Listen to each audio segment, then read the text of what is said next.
In this clip, we will see how a confirmatory test is performed on an unknown substance. For drug detection, the method of gas chromatography mass spectrometry, or GCMS spec, is used to detect and identify substances within a compound. As a sample travels the length of the column in the GCMS spec, the molecules separate and the unique chemical properties of each different molecule cause them to travel at different rates. This allows the GCMS spec to detect and analyze the characteristics of the different molecules, thus helping the drug technician to identify the unknown substance. Dr. Graham Rankin will show us how a GCMS spec functions and how to read the results. This is a gas chromatograph mass spectrometer. We heat the sample up, is heated up to a high temperature so that it is volatile, it becomes a vapor.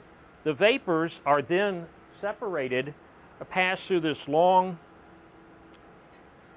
capillary tube, which the inside of that tube contains a very thin layer of a compound, which serves to separate the compounds from each other.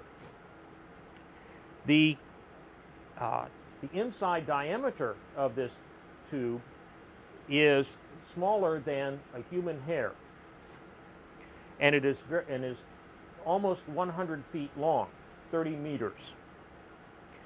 It then passes into the mass spectrometer, which uses a stream of electrons to hit the molecules of the analyte as they come out of the capillary tube.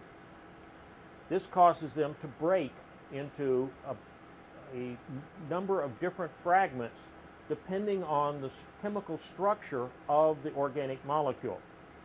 We can match the the fragmentation pattern of our unknown against that of a known sample of methamphetamine to prove that it is what we think what we suspect that it is. We can also use the time it takes for the compound to pass through the column as an additional test that it is same as methamphetamine. Amphetamine and methamphetamine, although very close in chemical structure, have slightly different elution times, the time it takes to get through the column. We can use that with the mass spectrum to confirm that it's methamphetamine and not amphetamine or any other compound. This is a chromatogram, the top, of a true sample of methamphetamine. It comes out about 8 minutes into the analysis. At the bottom, we have the mass spectrum of methamphetamine. It has a fragment at 150 atomic mass units. It also has another fragment at 58 mass units.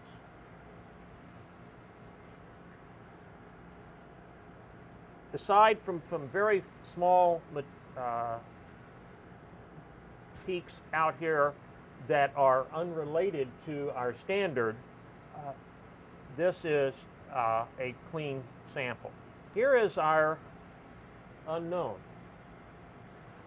We also have our band at our peak at fragment at 150 and at 58, although the ratio is a little bit different from what we saw with the pure sample.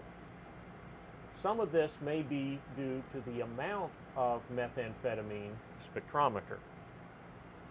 We have our main peak comes out at 8 minutes in the chromatogram, the same as methamphetamine.